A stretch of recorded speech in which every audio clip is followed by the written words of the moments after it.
प्यारे दोस्तों, प्लीज मेरे चैनल को सब्सक्राइब करके मुझे सपोर्ट करें, शुक्रिया। फरीद भाई का चेहरा बहुत रोबदार ही नहीं बल्कि वहशत से भरा भरा भी नजर आता था। उनकी तरफ देखो तो ऐसा लगता था जैसे अभी बुरा भला कहकर या गाली देकर हाथ मार देंगे। मेरी उम्र 12 साल की हो गई थी, लेकिन मुझे याद नहीं था कि कब मैंने उनकी तरफ देखकर बात की थी। मेरी कोशिश यही होती थी कि कभी मेरा और उनका सामना ना हो। जहाँ वो काम करते थे वहाँ के बारे में तो मुझे कुछ नहीं मालूम था, लेकिन मैं ये अच्छी तरह जानती थी कि मोहल्ले में उनका कोई दोस्त नहीं था। किसी ने उनके लिए कभी हमारे दरवाजे पर दस्तक नहीं दी थी। अब्बा जब जिंदा थे तो कहा करते थे, फरीद का चेहरा पत्थर का बना हुआ है। मैं उसे दर्जी बनाना चाहता था, लेकिन ये सोचकर के कोई ग्राहक उसके पास नहीं आएगा, मैंने उसे एक वर्कशॉप में बिठा दिया। वर्कशॉप में बहुत से काम होते थे, लेकिन उसने लोहा कूटने का काम पसंद किया और 2 साल ही में लोहार बन गया। मैं फरीद भाई से पूरे 11 साल छोटी थी। अब्बा के मरने से 1 साल पहले जब फरीद भाई की उम्र 22 साल की हो गई तो माँ ने उनकी शादी के लिए भाग दौड़ शुरू कर दी। खानदान में, अपने मोहल्ले में, और एक दफा तो वो शहर से बाहर भी लड़की देखने चली गई थी। कई लड़कियां अम्मी को पसंद आई, लेकिन लड़की वालों ने भाई की तस्वीर देखकर ही इनकार कर दिया। एक दिन अम्मी ने उस औरत से कहा जो रिश्ते लगाने का काम करती थी, मेरे बेटे की तस्वीर जरा खराब आती है बहन, लड़की वालों को उसकी तस्वीर ना दिखाना, किसी तरह उन्हें हमारे घर ले आना। वो लोग जब मेरे फरीद को देखेंगे तो फौरन हाँ कर देंगे। माँ की एक ख्वाहिश भी पूरी नहीं हुई। कई लड़की वाले हमारे घर आए और फरीद भाई को सामने देखकर और उनसे बातचीत करके भी गए, लेकिन किसी की तरफ से इकरार नहीं हुआ। करीब करीब सबका एक ही जवाब था, लड़का देखने दिखाने में ठीक नहीं है। चलो रंग काला होना तो कोई बात नहीं, लेकिन उसकी शक्ल तो देखो, अजीबो गरीब है। यूं लगता है जैसे अभी मार बैठेगा या खा जाएगा। बात थी भी कुछ ऐसी ही, उनका रंग काला और कद 5.5 फीट से निकलता हुआ था। आंखें छोटी तो थी ही, लेकिन उनसे चिंगारियां सी निकलती नजर आती थी। चौड़ा माथा, मोटे मोटे होंठ, इस पर वो तलवार कट मूछें भी रखते थे। हाथ पांव वैसे भी मजबूत थे, लेकिन जब से उन्होंने लोहार का काम शुरू किया था उस वक्त से और भी मजबूत और खुरदुरे हो गए थे। अब्बा कहा करते थे, फरीद के हाथ क्या है, हथौड़े हैं। अगर इसके हाथ इंसानों जैसे होते तो मैं उसे दर्जी ही बनाता। ये मेरे साथ दुकान पर बैठता, इसे किसी की नौकरी करने की जरूरत ही ना पड़ती। खानदानी काम खानदानी होता है। अम्मी फरीद भाई की शादी की हसरत लिए ही दुनिया से चली गई। अब्बा तो 10-15 दिन बीमार रहकर मरे थे, लेकिन वो तो झटपट इस दुनिया से चली गई। भरी दोपहर में वो भाई के लिए लड़की देखने गई थी। उनकी वापसी दोपहर के वक्त हुई थी। चारपाई पर बैठकर उन्होंने बुर्का उतारते हुए मुझसे पानी मांगा और पानी पीकर जो चारपाई पर लेटी तो बस लेटी ही रह गई। मैं रात के खाने के लिए किचन में मसरूफ थी। मेरे सिवा घर में कोई दूसरा था भी नहीं। मुझे छुरी नहीं मिल रही थी। अम्मी से पूछने गई तो वो दुनिया से जा चुकी थी। मेरे रोने और चीखों की आवाज सुनकर ही पड़ोस की औरतें घर में आई थी। रात 8 बजे के बाद बिल्कुल अब्बू की तरह अम्मी की मैयत घर से उठ गई। उस रोज मुझे मालूम हुआ कि फरीद भाई पत्थर नहीं है। उनकी आवाज में सिर्फ रोब ही नहीं, लोच भी है। उनका हाथ हथौड़ा ही नहीं, उनमें नरम होने की सलाहियत भी है। मेरे सर पर हाथ फेर कर जब वो मुझे तसल्ली दे रहे थे तो मुझे यूं महसूस हो रहा था जैसे अब्बा जिंदा हो गए हैं और मेरे सर पर हाथ फेर कर तसल्ली दे रहे हैं।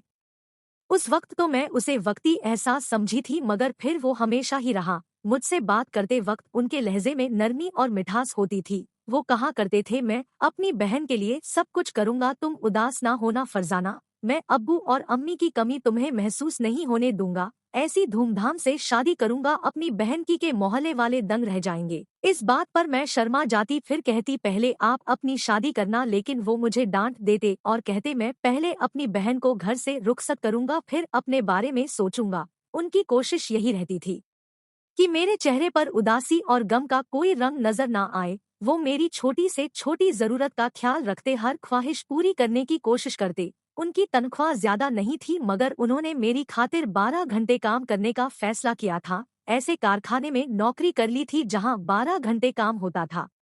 सिलाई वगैरह हमारा खानदानी काम था, इसलिए अम्मी ने मुझे बहुत कुछ सिखा दिया था। मोहल्ले की औरतों की सिलाई कढ़ाई का काम जो पहले माँ करती थी वो मैंने शुरू कर दिया था।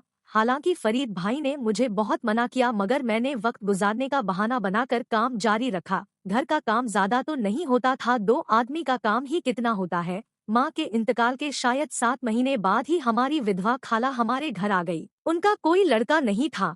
3 लड़कियां थीं और तीनों अपने अपने घर की हो गई थी। सबसे छोटी लड़की की शादी उन्होंने अपना घर फरोख्त करके की थी, इसलिए उनके पास सर छुपाने के लिए जगह नहीं थी। उनके आने के बाद मेरा अकेलापन खत्म हो गया था। खाला ने अपनी लड़की फरीद भाई को नहीं दी थी, बल्कि इस बारे में कहा था कि औरत शौहर के आगे मजबूर होती है। मैंने बहुत कोशिश की थी कि मेरी बेटी की शादी फरीद से हो जाए, लेकिन तेरे खालू तैयार नहीं हुए।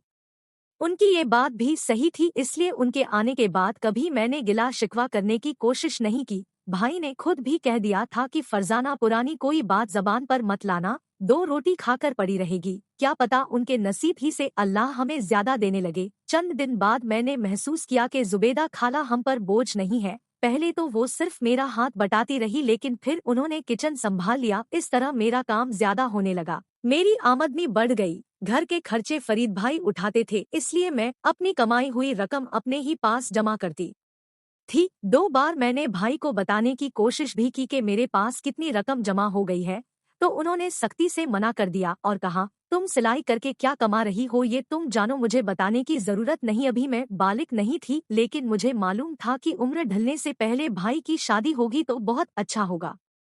मैं अक्सर सोचती थी कि भाई को तो कुछ पता नहीं है, भाभी होगी तो मेरा सब कुछ करेगी। जुबैदा खाला खाना पका लेती है, यही बहुत है। शादी की तैयारी का काम उनसे कहाँ हो सकेगा। एक दिन मैंने खाला से कहा, फरीद भाई के लिए भी तो आप कुछ इधर उधर जाओ, मोहल्ले में भी भाई के लायक कई लड़कियां हैं।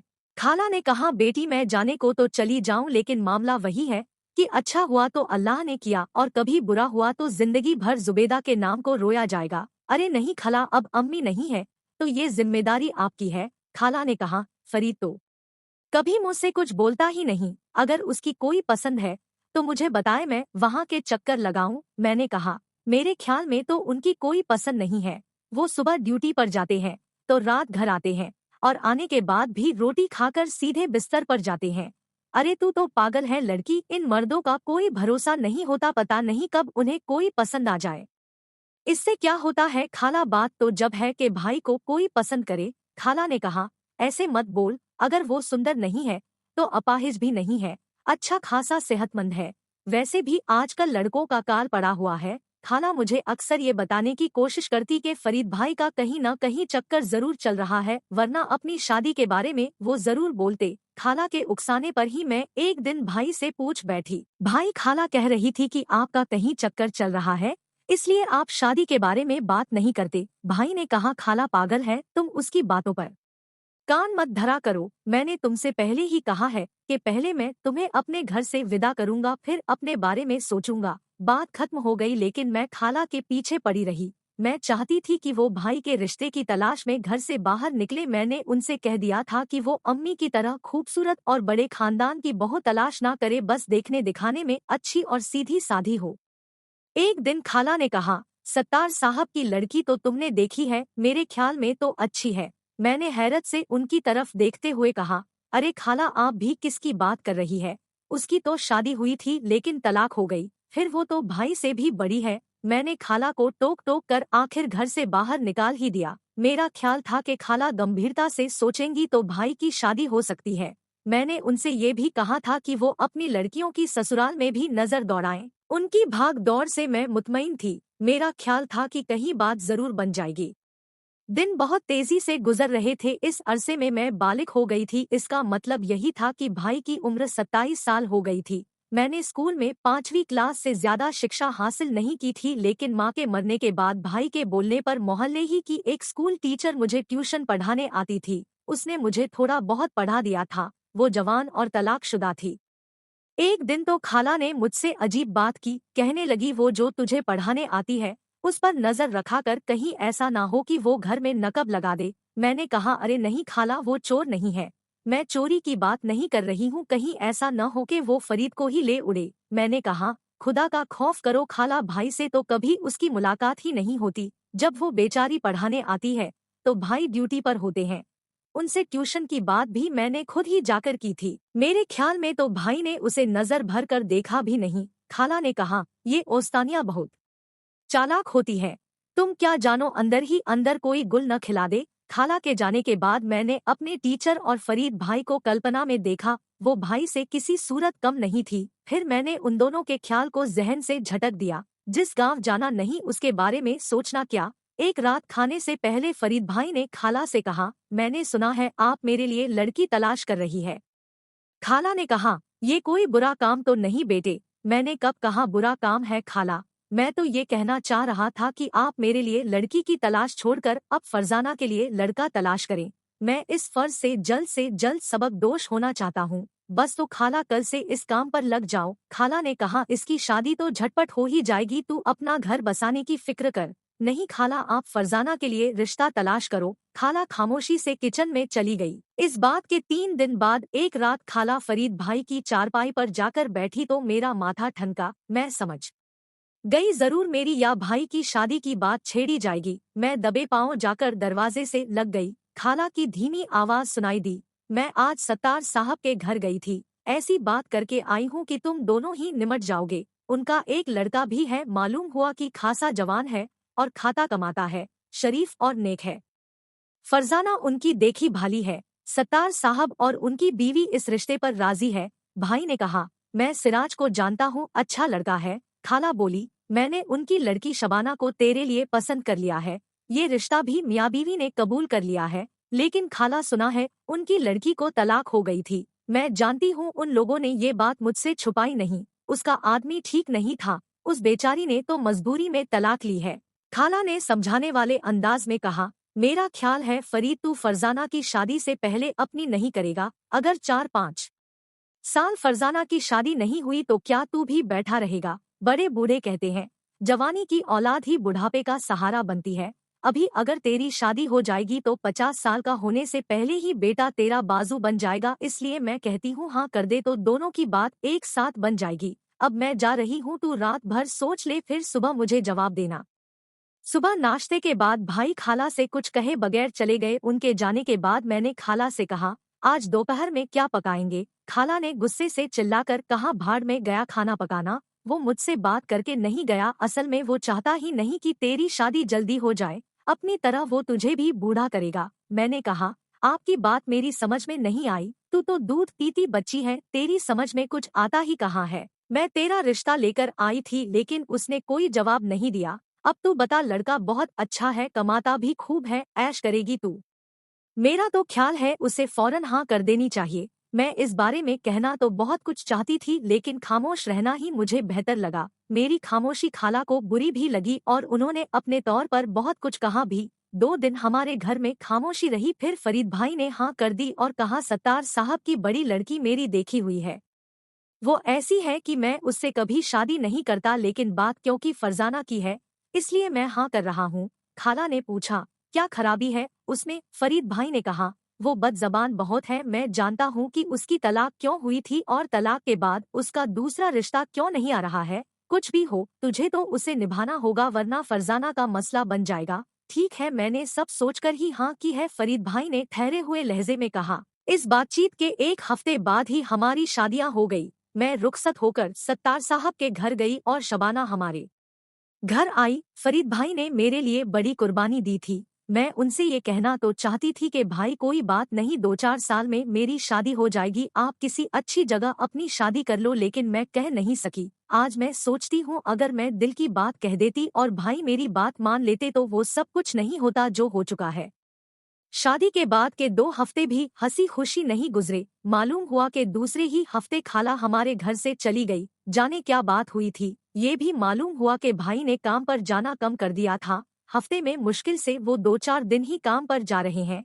शादी के बाद मैं बस एक बार अपने घर गई थी। मेरा अपना शौहर कोई काम नहीं करता था, उसकी कोई नौकरी नहीं थी। मेरे ससुर उसे जरूर कभी कभी कहते थे, अब तो तेरी शादी हो गई है मर्दूद, हफ्ते में 2-3 फेरियां लगा लिया कर। उनकी कपड़ों की छोटी सी दुकान थी, वो उसे अकेले ही चलाते थे। एक रोज अचानक भाई और शबाना आ गए। उनके चेहरे देखकर मेरा माथा ठनका के दाल में काला है।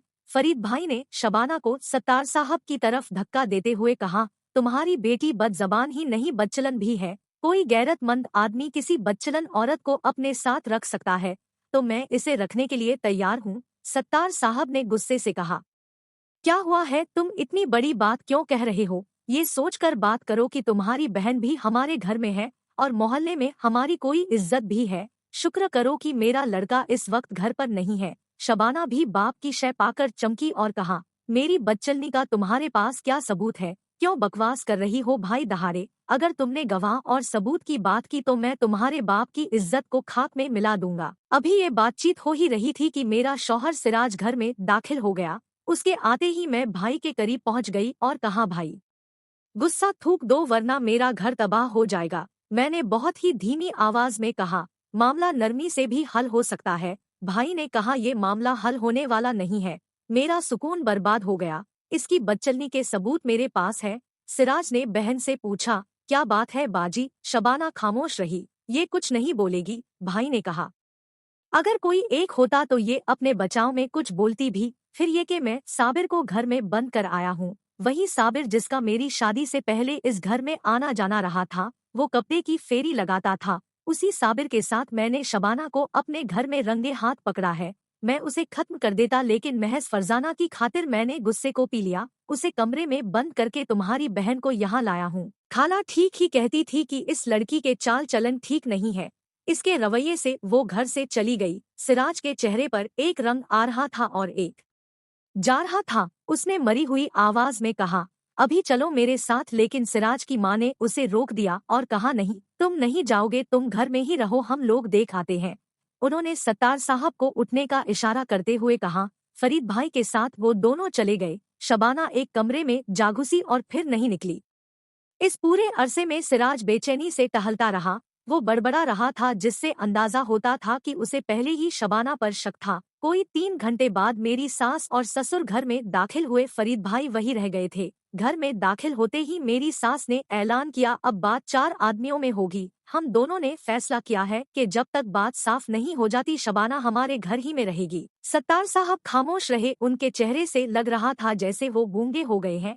मेरी सास ने कहा, फरजाना हमारे घर में नहीं रहेगी। लेकिन मेरे ससुर ने कहा, फरजाना हमारे घर ही में रहेगी। इस बेचारी का क्या कसूर है? हमारे घर पर उस सारे दिन उदासी छाई रही। सत्तार साहब का जवाब सुनकर मेरी सास को चुपसी लग गई। शबाना अपने कमरे में बंद थी। सिराज थोड़ी देर घर में रहा और फिर वो भी बाहर चला गया। मुझे अपने से ज्यादा फरीद भाई की फिक्र लगी हुई थी। सिराज के बाहर जाते ही मुझे लगा कि वो जरूर फरीद भाई के पास गया होगा। शाम के वक्त जब वो वापस आया तो मालूम हुआ कि फरीद भाई घर पर थे ही नहीं। इस खबर ने मुझे और परेशान कर दिया। मैं सोच रही थी कि कहीं गुस्से में वो कुछ करना बैठे। वो रात जैसे तैसे गुजरी। हमारे घर में कुछ पका भी नहीं था। मैं अपने घर जाना चाहती थी लेकिन किससे इजाजत लेती? कोई मुझसे बात ही नहीं कर रहा था। सुबह जब सब जागे तो घर में शबाना नहीं थी। पता नहीं वो कब घर से निकल गई थी। हालांकि सारे घर वाले सोते जागते ही रहे थे। मेरी सास ने शोर मचा दिया, मेरी बच्ची को तलाश करो, फरीद के घर जाओ, कहीं उसने उसके साथ कुछ कर तो नहीं दिया, कहीं उसने उसे मार ही ना दिया हो। सिराज और सत्तार साहब घर से निकले। 2-3 घंटे की तलाश के बावजूद शबाना नहीं मिली और फरीद भाई भी घर पर नहीं थे। शाम से पहले ही जो खबर हमारे घर पहुंची वो किसी के लिए तबाहकुन हो न हो लेकिन मेरे लिए बहुत तबाहकुन थी। फरीद भाई ने ये कहकर गिरफ्तारी दे दी थी कि मेरी बीवी अपने आशिक के साथ फरार हो रही थी कि मैंने उन दोनों को मार डाला। पुलिस ने फरीद भाई की निशानदही पर स्टेशन के करीब ही से उनकी लाशें उठाकर पोस्टमार्टम के लिए भेज दी थी। मैंने भाई से मिलने के लिए जिद की लेकिन मुझे थाने जाने की इजाजत नहीं दी गई। सत्तार साहब थाने गए थे, सिराज उनके साथ नहीं गया। शबाना की लाश हमारे घर और साबिर की लाश उसके घर पहुंच गई। उसकी लाश देखकर मेरी सास की हालत नाकाबिले बयान थी। सत्तार साहब ने कब्रिस्तान जाते हुए कहा, जो हुआ ठीक ही हुआ, बस बेचारा फरीद तबाह हो गया, मुझे इसका दुख है। मैं खामोश रही। मेरी समझ में नहीं आ रहा था कि रो या हंसू। सिराज भी चुप चुप और मुझसे दूर था। उसने इस अरसे में मुझसे एक बात भी नहीं की। रात भी वो कमरे से बाहर ही सोया था। शबाना को दफनाकर आने के बाद भी वो कमरे में नहीं आया। उसकी आंख से मैंने आंसू निकलते नहीं देखे थे। उसके चेहरे पर भी गम नहीं सोच दिखाई दे रही थी। 3 दिन बाद मैंने सत्तार साहब से कहा, मैं भाई से मिलना चाहती हूँ, लेकिन उन्होंने ये कहकर इनकार कर दिया कि फरीद ने तुम्हें थाने लाने से मना किया है। बस इतनी दुआ करो कि फरीद पर आई हुई मुसीबत टल जाए। मैं कोशिश करूंगा कि सजा कम हो। मैंने वकील से बात की थी। भाई के मुकदमे के सिलसिले में हमारा घर फरोख्त हो गया था। मेरी सास ने मुझसे बोलचाल बंद कर रखी थी। जब भी मुझे फरीद भाई याद आते तो मैं बहुत रोती। मेरे ससुर ने मुझे जेल ले जाकर कई बार भाई से मिलाया था। मुलाकात के दौरान भी मैं रोती ही रहती थी। वो बार बार बस एक ही सवाल करते थे, फरजाना तू खुश तो है ना? भाई के गम के सिवा मुझे कुछ दुख नहीं था, इसलिए मैं हाँ में गर्दन हिला देती थी। उस रोज मुकदमे की तारीख थी। दोपहर के खाने के बाद ही सिराज और मेरे ससुर घर पहुंचे थे। मैंने महसूस किया कि दोनों बहुत उदास है। मैंने खाने के बारे में पूछा तो उन्होंने बताया कि वो खाकर आए हैं। मैंने चाय बनाकर उन्हें दी। वो दोनों एक ही चारपाई पर बैठे थे। थोड़ी देर बाद सत्तार साहब ने बताया कि फरीद भाई को 11 साल 9 महीने की सजा हुई है। मैं रो पड़ी और रात तक रोती ही रही। ना मैंने दोपहर का खाना खाया और ना रात का। घर के काम पर भी मेरी तवज्जो नहीं थी। रात में बिस्तर पर लेटी छत को घूर रही थी। नींद का दूर तक पता नहीं था। फरीद भाई पर जो भी कुछ बीती थी उसकी जिम्मेदार मैं हूँ, यही सोच मुझे तड़पा रही थी। आधी रात के करीब सिराज कमरे में दाखिल हुआ और पूछा, तुम अभी तक जाग रही हो? सिराज के इस सवाल ने मेरे दुख को उभार दिया और मैं रोने लगी। अचानक वो भी रोने लगा। वो फूट फूट कर रो रहा था। मैं आंखें फाड़े उसे देखने लगी। ऐसी कैफियत शादी के बाद पहली बार देख रही थी। मैंने चारपाई पर बैठते हुए बेचैनी से कहा, तुम इस तरह क्यों रो रहे हो? उसने जवाब दिया, फरीद भाई बहुत अजीम आदमी है, उन्होंने मुझे तुम्हारी खातिर बचा लिया। सिराज ने हिचकिया लेते हुए कहा, मैं उन दोनों का पीछा करते हुए स्टेशन तक गया था। उन दोनों को मारने के बाद मालूम नहीं क्या बात मुझे फरीद भाई के घर खींच कर ले गई और फिर मैंने वही किया जो उन्होंने कहा। बस उन्होंने एक ही वादा लिया था कि तुम हर हाल में मेरी फरजाना को खुश रखोगे। बस अब जिंदगी भर इस राज को सीने में दबाए रखो, यही हिदायत है उस अजीम भाई की। भेद खोलकर उनके दिल को तकलीफ मत पहुंचाना। 11 साल देखते ही देखते गुजर जाएंगे। मैंने सीने पर सबर की सील रख ली। सिराज का बर्ताव मेरे साथ बहुत अच्छा हो गया। सास भी मुझसे प्यार का सुलूक करने लगी। सिराज ने कपड़े की एक दुकान कर ली। मैं 2 बच्चों की मां बन गई। फरीद भाई का इंतकाल जेल ही में उस वक्त हो गया जब उनकी सजा सिर्फ 2 साल बाकी रह गई थी। उनके इंतकाल के बाद ही मुझे हिम्मत हुई कि मैं अपने भाई की कहानी आप लोगों को बताऊं, इसलिए आज बता दी।